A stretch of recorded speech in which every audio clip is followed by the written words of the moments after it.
하나님의 아들이시고 복음이신 예수 그리스도는 자신의 존재 그리고 사역을 통해서 증명해 보이셨습니다. 가르치셨죠. 하나님 나라를. 그리고 병든 자들을 고치셨고, 오늘도 그렇지만 귀신 들린 자들의 귀신을 쫓아내 주시기도 하시고, 굶주린 자들을 먹이시고, 또 심지어는 죽은 자까지 살리심으로 인해서 나타내 보이셨습니다. 이것을 예수님이 행하신 이런 모든 것들, 복음을 한 글자로 이야기하면 도예요. 도. 진리라는 거죠. 그래서 예수님께서 이 땅에 오심의 목적이 뭐예요? 도를 전파하기 위해서 이 땅에 오신 거예요. 마가복음 1장 38절에 우리가 다른 가까운 마을들로 가자. 거기서도 전도하리니 내가 이를 위하여 왔다 라고 예수님 말씀하셔요. 그러니까 도를 드러내고 도를 나타내 보이기 위해서 이 땅에 오신 거예요. 전도, 우리가 지금 생각하는 전도 훨씬 더 깊은 의미죠. 예수님의, 즉 하나님의 아들이시고 복음이신 예수 그리스도를 드러내 보이기 위해서, 나타내기 위해서, 그래서 제자들을 세우셔서 둘씩 보내시며 더러운 귀신을 제어하는 권능도 주셨죠. 6장 7절에. 또 8절부터 11절까지는 그 제자들이 어떻게 도를 전해야 하는지, 즉 도를 전하기 위해서 어떤 삶의 태도를 취해야 하는지 가르치셨어요. 지팡이 외에 전대나 신발이나 옷이나 이런 거 가지지 말고, 또 어느 집에 가든지 평안을 빌고 그 집에 머물고 하는, 도를 전하기 위해서 어떠한 삶의 태도를 취해야 하는지를 가르치신 거죠. 그래서 어쩌보면 지금 우리도 전도를 그렇게 해야 돼요. 예수님 믿으면 복 받는다더라.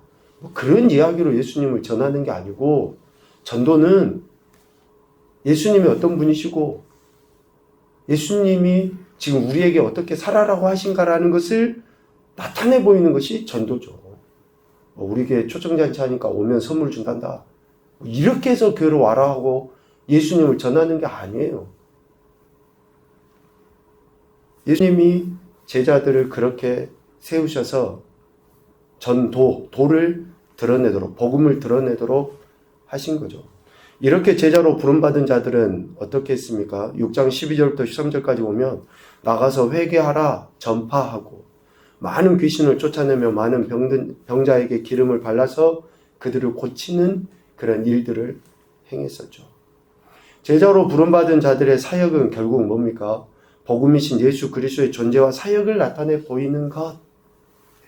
오늘 우리의 삶, 사역은 결국 복음이신 예수 그리스도를 드러내는 거예요. 먹든지 마시든지 무엇을 하든지 내 삶의 형편이 어떠하든지 내가 육체가 어떠하든지 지금 내 감정이 어떠하든지 관계없이 나는 예수님을 드러내는, 복음을 드러내는, 나타내 보이는 그러한 삶을 살아내야죠. 그것이 바로 제자고 그리스도인이고 성도, 부름을 받은 자들의 삶의 모습이라는 것입니다. 다시 이야기하면 권능을 주셨잖아요. 예수님께서. 그 주신 권능을 통해서 예수 그리스도를 많은 사람들에게 드러내 보이는 거죠. 오늘 우리에게도 다 각각의 권능이 있어요. 이것을 우리는 은사라고 이야기하죠. 이 은사들을 통해서 내 자신이 아니라 예수님을 드러내고 복음을 드러내는 거예요. 그런데 오늘 본문에 보면 말 못하게 하는 귀신 들린 아들을 아버지가 데리고 오잖아요. 그래서 그 귀신을 내쫓아달라라고 요구를 합니다. 그런데 그 아버지의 요구에 능히 이루어지지 않아요. 귀신을 쫓아내지 못합니다.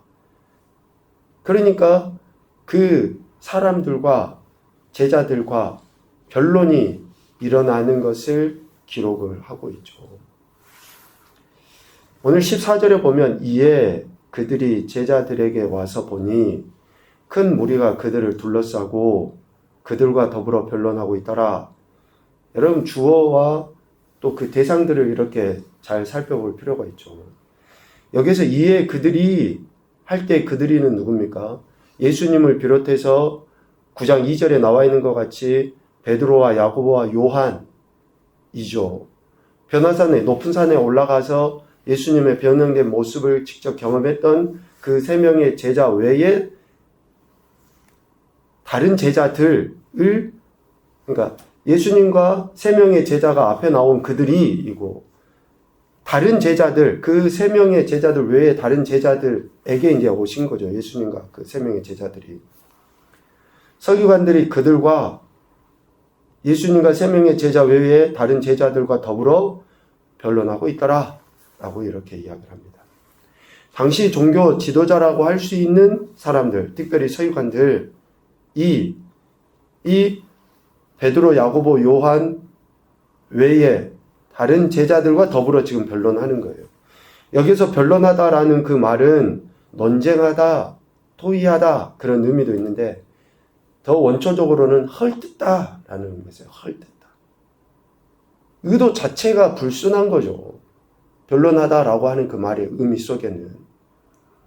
서기관들은 예수님의 제자들, 어쩌면 더 나아가서는 예수님의 사역에 대해 헐뜯기 위해서 지금 제자들을 둘러싸고 논쟁하고 있는 거예요. 왜 이런 논쟁이 일어났습니까? 왜? 물론 그들은 예수님을 믿을 생각도 없고 목적 자체가 틀린 거는 맞아요. 그들이 예수님의 제자들에게 나온 목적 자체가 예수님을 비난하고 책망하고 또 힐책하고 이렇게 헐뜯기 위해서 나온 거예요. 목적 자체는. 그런데 왜 그러한 논쟁들이 계속 일어나는가? 헐뜯음이 일어나는가?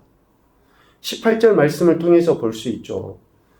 제자들이 능력을 나타내지 못할 때의 세상은 헐뜯게 돼 있어요. 논쟁하게 돼 있다고요. 권능을 제대로 나타내 보이지 않을 때, 은사를 드러내 보이지 않을 때, 앞서 이야기한 것처럼 그리스도인이 제자가 그 복음의 삶을 드러내 보이지 못할 때 세상은 헐뜯어요. 왜 우리가 세상에게 욕을 얻어먹습니까? 우리가 교회 안 가는 것으로 인해서 욕을 얻어먹어요? 우리가 왜 세상 사람들로부터 비난을 듣냐고요? 믿는다고는 하는데, 교회 다닌다고는 하는데 은사가, 능력이, 말씀대로의 삶이 살아내지지 않는 거예요. 그러니까 욕을 얻어먹는 거죠. 그러니까 니나 잘 다녀, 니나 잘 믿어, 니나 똑바로 해. 그런 소리 듣는 거 아니에요? 내가 제대로 된 삶을 살아내지 못하는 거예요. 능력을 나타내 보이지 못하는 거예요. 그러니까 세상은 헐뜯게 돼 있는 거죠. 앞서도 이야기했지만 제자들을 세우시고 그들을 세상에 보내실 때 분명히 더러운 귀신을 제어하는 권능을 주셨죠. 예수님께로부터 부여받은 능력을 가지고 그렇게 행했을 때, 믿음을 나타내 보였을 때 귀신을 쫓아내며 많은 병자에게 기름을 발라서 고치는 일이 있었어요. 그런데 지금은 말 못하게 하는 귀신 들린 아들의 귀신을 쫓아내지 못한 거죠. 이것 때문에 많은 무리들에게 둘러싸여서 지금 헐뜯기고 있는 것입니다. 다시 이야기합니다. 우리가 그리스도인으로서 주님의 주신 말씀, 은혜, 능력을 나타내 보이지 못하면 세상의 밥이 돼요. 세상 사람들이 가만 내버려 두지 않는다니까요. 이러한 모습은 왜 제자들이 능력을 나타내 보이지 못하는가? 오늘 예수님이 정확히 진단하시고 말씀하시죠. 19절에 믿음이 없는 세대여 내가 얼마나 너희와 함께 있으며 얼마나 너희에게 참으리요? 라고 말씀하십니다. 말 못하게 하는 귀신 들린 아들의 귀신을 쫓아내지 못함으로 인해서 제자들이 무리들에게 둘러싸여서 헐뜯김을 당하죠. 이러한 것을 예수님은 믿음이 없기 때문이다 라고 이야기해요.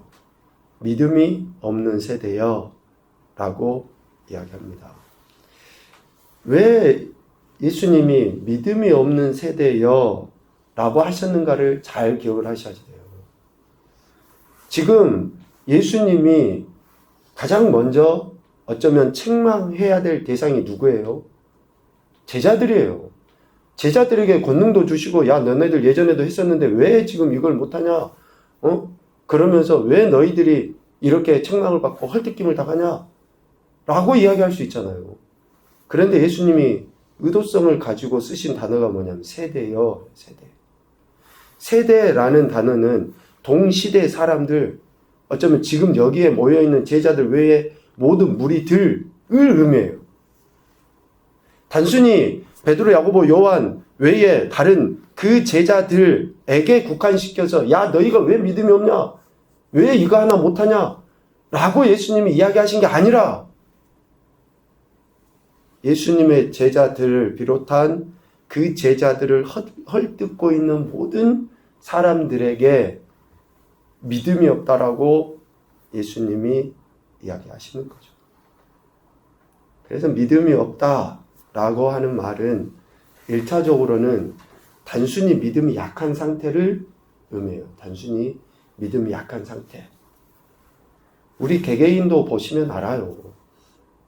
내가 내 스스로 느끼기에 믿음이 있는 것과 같은 그러한, 또 믿음이 없는 것과 같은 그러함을 느낄 수가 있어요.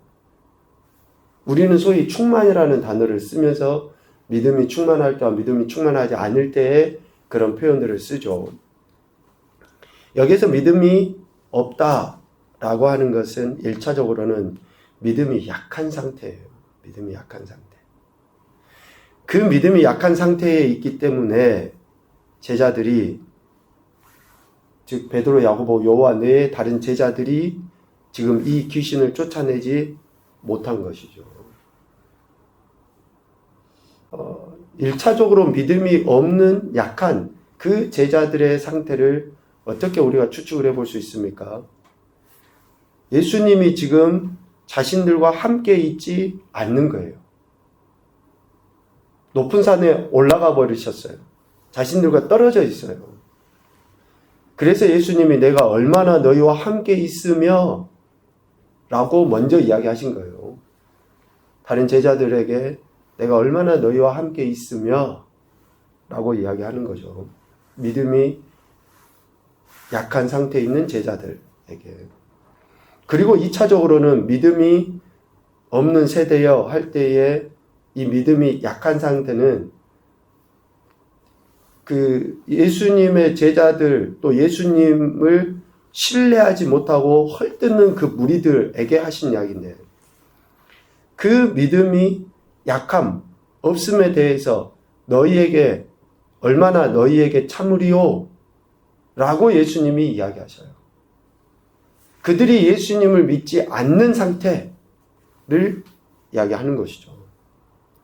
그러니까 결국 믿음이 없다라고 하는 이 탄식의 책망의 말씀은 믿음이 약한 상태에 있는 제자들이 귀신을 쫓아내지 못한 것에 대한 것이고, 귀신 들린 아들을 둔 사람에 대한 그런 책망의 말이며, 왜요? 귀신 들린 아들을 둔 아버지의 상태가 지금 어떻습니까? 22절 말미에 이렇게 이야기해요. 그러나 무엇을 하실 수 있거든 저와 저 아들을 불쌍히 여기사 도와주옵소서 라고 이야기해요.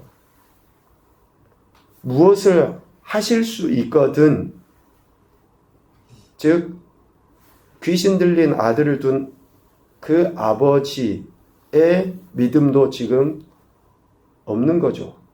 약한 상태에 있는 거예요. 그리고 더 나아가서는 큰 무리들, 지금 예수님의 제자들과 변론하고 있는 그 상태에 있는 사람들까지를 포함해서 세대라는 단어를 써서 믿음 없음에 대해서 예수님이 탄식하시고 책망하십니다. 복음은 믿음으로 드러나게 돼 있어요. 믿음으로 드러나게 돼 있습니다. 전도는, 도를 전하는 것은, 권능이 나타나는 것은 믿음으로 드러나요. 예수님께서는 믿음이 없는 세대에 대해 탄식하시며 23절에 이렇게 이야기하시죠. 할 수 있거든이 무슨 말이냐? 믿는 자에게는 능히 하지 못할 일이 없다 라고 이야기하셔요.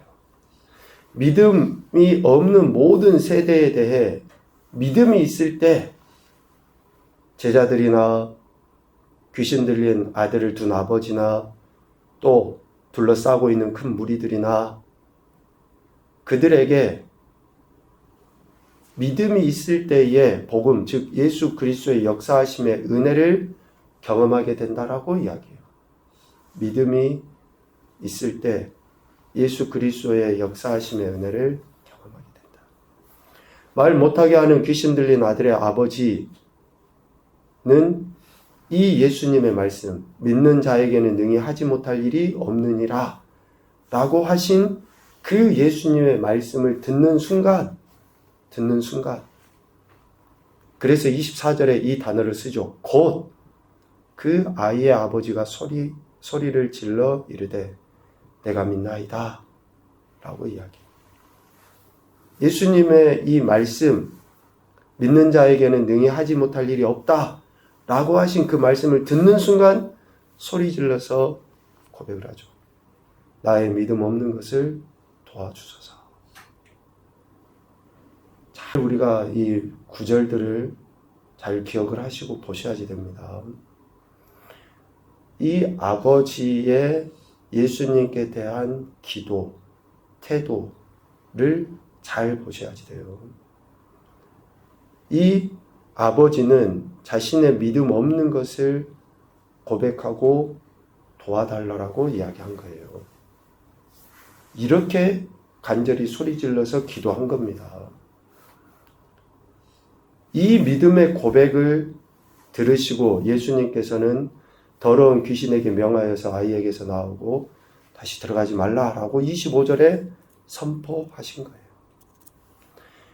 아버지의 믿음의 고백에 의하여 복음이신 예수님의 은혜를 경험하게 된 겁니다. 아버지가 말 못하게 하는 귀신 들린 아들을 둔 아버지가 예수님께 어떤 기도를 했습니까? 아이에게서 귀신을 내쫓아 주세요. 이 문제를 해결해 주세요. 라고 기도한 게 아니에요. 기도의 내용을 잘 보셔야지 돼요. 그래야지 이따가 29절 말씀을 우리가 잘못 사용하지 않습니다. 오해하지 않습니다. 믿음의 고백을 할 수 있도록 믿음 없음에 대해서 책망하셨기 때문에 믿음에 대해서 믿음을 달라라고 고백을 한 거죠. 믿음 없는 것을 도와주소서. 아이의 귀신을 쫓아내고 안하고는 예수님께 달려 있어요. 예수님께. 고치고 안 고치고는 하나님의 뜻이라고요. 문제가 해결되고 안 되고는 하나님의 계획이에요. 우리가 막 그 표현이 그러지만 막 손목을 비틀어서 내가 원하는 대로 내가 지금 기도하고 있는 대로 돼야지만이 하나님이 응답하시고 은혜 주셨다고가 아니라 그 모든 뜻을 이루시는 것은 하나님께 달려 있다고요. 문제가 해결되고 안 되고 그거는 상관이 없어요. 내가 지금 예수님을 믿냐 안 믿냐 이것에 대한 문제를 지금 이야기를 하시는 거예요. 이 믿음의 고백에 대해 이 아버지는 아들이 귀신이 나간 것으로 응답이 받아요. 그런데 그렇지 않은 것도 있다니까요. 그래서 은혜는 믿음의 산물이에요. 은혜는 믿음의 산물입니다. 이 은혜는 내가 기도한 것대로 된 것이 은혜라고 여기시면 안 됩니다. 예수님이 지금 내가 믿음 없음을 도와주소서라고 한 것에 대한 반응을 예수님이 보이신 것 자체가 은혜라는 거예요. 이것을 우리는 응답이 되면, 그러니까 내가 원하는 대로 되면 은혜고, 아니면 아니고, 내가 원하는 대로 될 때까지 그냥 막 주구장창 그것만 붙잡고 있는 거 오해하시면 안 됩니다. 반드시 기억하셔야지 돼요.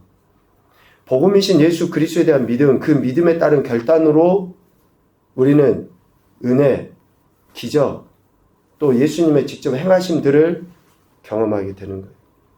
이것을 예수님께서는 오늘 29절에 분명히 이야기하십니다. 기도 외에 다른 것으로는 이런 종류가 나갈 수 없느니라 라고 가르치셔요. 여기서 기도는 어떤 초능력적인 힘을 나타내는 수단이 아니에요. 초능력을 나타내는 수단이 우리에게 있는 게 아니에요. 예수님에게 있어요. 하나님에게 있습니다. 이것을 잘못 사용하니까 기도한다고 하는 사람들, 소위 은사 받았다고 하는 사람들이 이것을 자기의 이익의 목적으로 쓰는 거예요. 나쁜 인간들이 너무나 많아요. 하나님의 이름을 만우리고 영광을 가리우는. 요즘 뭐 드라마 대부분 유튜브나 짤로 이렇게 좀씩 보면 대부분의 드라마 안에 소재가 뭐가 나옵니까?